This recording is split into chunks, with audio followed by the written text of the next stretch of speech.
The only other thing that happened that I thought before we get into this, just the fact that Kenny Pickett keeps getting traded is Yeah. hilarious to me. God love him. Now he's on his way to the Raiders, and it's just Joe Flacco and the kids now in Cleveland.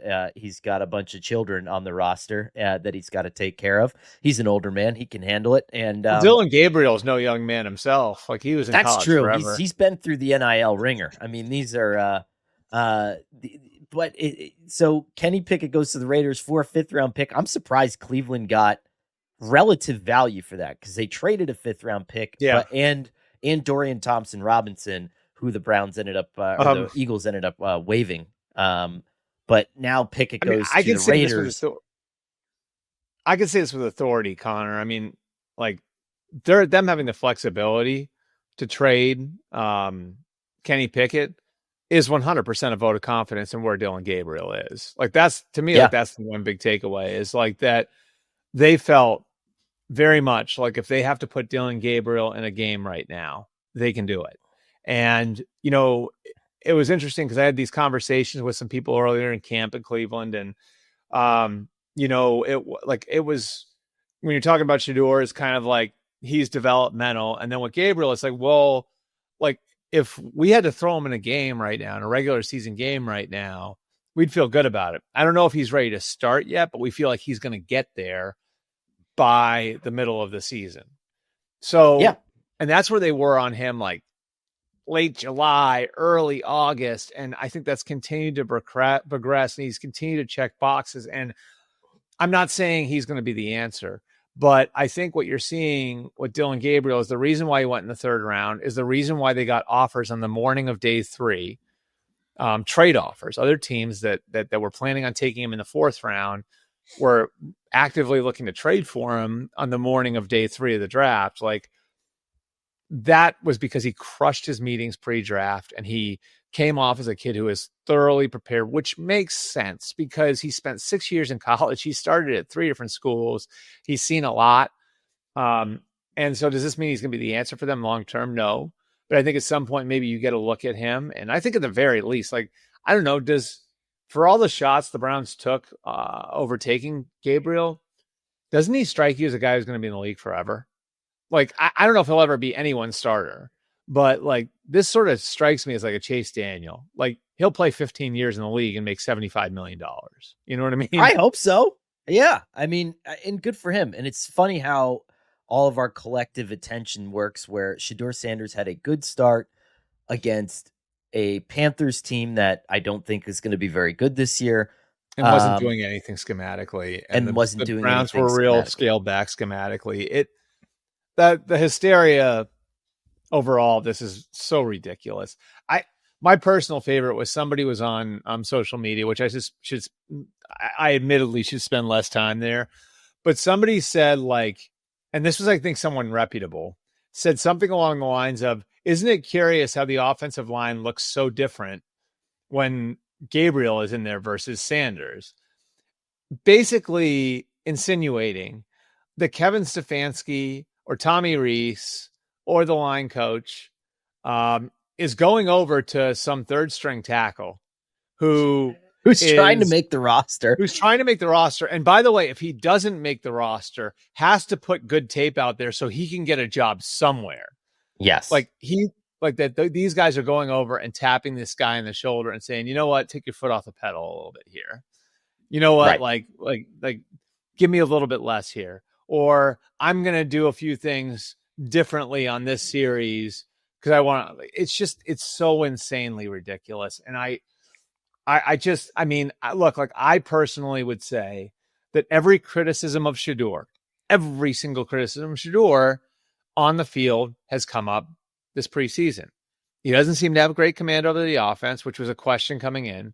He drifts and bails out of the back of the pocket, and he needs to see it faster and play faster. And that stuff, if you go back and read the scouting reports that I wrote on the quarterbacks based on all the quarterbacks, coaches, and offensive coordinators that I talked to about it, like, it's all in there. And you can see it all now. This isn't revisionist history. Like, I had a hard time finding teams that saw him as a 1st-round prospect before the draft, which is why I had him dropping out of the 1st round, my 1st-round mock. This isn't a surprise to a lot of people in the league. But I think because so many people had it in their head that this guy's one of the top 10 players in the draft and refuse to let go of that. Like, that's the context through which they're seeing all of this. And it's not helping the kid either, you know?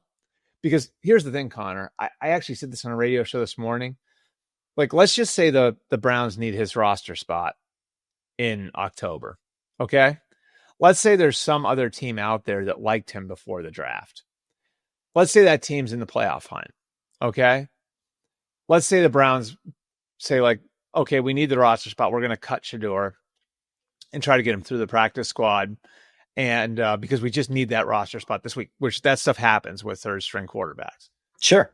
So they cut him, and this team in the playoff hunt, you think that team may think twice about picking him up as a developmental guy because of everything that's happened the last 4 or 5 months, because of all the noise? Yeah. Like, I mean, so that doesn't help him. Like, that'd be an opportunity that could be out there for him. And instead, I mean, I just think the whole thing's been bungled. Going back to his pre-draft process where he didn't meet with everybody, where he was disinterested with certain teams. Like, I mean, the comparison to Eli Manning came up. Eli Manning was the first pick in the draft. Right. Okay. You can't carry yourself and execute that sort of plan as if you're a top 10 pick if you aren't one. Right. And, you know, I feel for Shadur because I think he's a good kid. And I think he's, like, in a lot of ways, I do think he's good hearted. I just don't think, like, I don't know if he's getting bad advice or whatever, but I think there's so much that's happening now that could wind up damaging him long term. When I think what really needs to happen is for him to go and develop quietly for a year or two. And then you see what happens. And then you see if those flaws can be taken care of and if they're fixable or not. Football is back, and Underdog is the best place to make picks and win money all season long. Playing on Underdog is easy. Just pick whether your favorite players will go higher or lower on stats like touchdowns, receiving yards, interceptions, and more. I got to say, whenever I go into this app, I feel a sense of ease. It's so simple to understand. It's so straightforward. It's so user-friendly. I know all my friends are on it too. It's a great time. It's a great way for us to stay connected and get a little competitive during the season. Week 1 on Underdog, I'm looking at Joe Burrow, taking Joe Burrow for higher than 2 touchdowns and Malik Neighbors higher than 6 catches. That's a lock. I mean, this guy's going to get a ton of balls this year. You must download the app today and sign up with promo code MMQB. Listen, you're going to score $50 in bonus funds when you play your first $5. That's promo code MMQB. Millions of fans have already won billions making picks on Underdog. Will you be next? Underdog. Make picks, win money. I think the deal breaker for me was because, you know, I was with you all along and I didn't have Shadur in the first round of my mock draft. And then this preseason start happens and I'm like, okay, you know, how do I address what I think I got wrong? Because there were things on that tape that were pro level. You know, there are throws that he made, throwing guys open, not throwing to guys under certain circumstances. And then you look at the bad, which was that he kept drifting, and then that ended up coming back to bite him against the Rams. Those it turned into sacks that we knew that they were going to turn into sacks. And he had third string offensive linemen in front, but who's chasing him? Like the Rams are putting, like, guys who, all due respect, are going to be selling insurance in a month. You know what I mean? Like, out there. So it's kind of like leveled off that way. And what we mean with drifting, I wanted you to finish your point, Connor, but, like, just watch the play and watch how far he moves back, right? Like, if you're a fan, and you have to think about, like, the lineman doesn't see where his quarterback is. The lineman has to trust where his quarterback is. And so the lineman is trying to basically move the pass rusher past his quarterback, right? And move him beyond his quarterback. If your quarterback keeps drifting back and you don't know where he is, it becomes that much harder to block for him. So, like, there's a lot of things there where it's like, that's tough. That's tough for the lineman. And maybe he didn't do the best job in the world, but his quarterback is not supposed to be 11 yards behind the line of scrimmage. Like if the tackle gets the edge rusher out there, like he's mostly done his job. And unfortunately for that tackle, some of those plays ended up resulting in sacks. Yeah. And for me, I had to confront this thing where it's like, okay, what am I wrong about Shadur? Was I too hard on Shadur? What was I right about? And I probably got to the point where after that Panthers game, I know I did, where I thought he might start a game this year, like maybe the last game of the year, if they're out of it. I and and I wrote that at the time. And after the Rams game, you kind of come back to equilibrium where it's true. It's about where we thought he was going to be coming out of school. But the back end of this, you're right. I mean, the conversation with the radio guy that's being filmed by the brother for some sort of nebulous self-filmed documentary that we don't know about, and all this stuff, it just can't happen. It can't happen in an NFL locker room until, you want to be on Netflix quarterback, you have to make the Pro Bowl. You know what I mean? Like, you have to be that level of player. And whatever. I hope everything works out for the kid.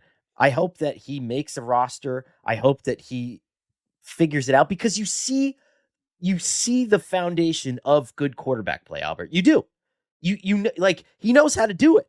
It's just it all needs to be fleshed out, and you have to sift out the extraneous, which they just didn't do. To me, the trick with the best quarterbacks, Brady had this, Manning had this. I think Mahomes and Burrow and Allen and Lamar have this, is you can be a celebrity, but you have to be a normal guy to the people in the locker room. Yep. And like, I think, like, I remember I've said this to both Josh and Patrick. Like, I think that view, that scene of them, I think they were playing the match, right? And it was at that, at the Wynn in Vegas, I think, right? And just the image of like a case of Coors Light on the back of the golf cart, for them, I think it's like a powerful thing. It normalizes them, Yeah. like it's like, these are regular guys too. Like, they are not. And, like, I think that's such an important thing, such a powerful thing. It's the same thing as Brady going up in the locker room and saying, "Hi, I'm Tom," to some scared rookie who's like, "Yeah, I know who you are." You know what I mean? Like, it's just like, it's the best ones I've found over the years are actively trying to knock down their own celebrity within the building they work. Right. And it goes back to, I think, I remember the story Parcells giving Tony Romo his quarterback commandments, and one of them was, don't be a celebrity quarterback. Yeah. I think we're seeing in real time now the damage of being a celebrity quarterback with a guy who, let's face it, like, from a tool standpoint, can play in the NFL, but this ain't Cam Ward, right? Let alone somebody like Mahomes or Allen or Lamar. Like, that's not what he's not that level, Yeah. So he needs every advantage he can get to try to give himself a shot. And I just think the stuff that all this noise around him, which isn't entirely his fault, isn't helping in the least.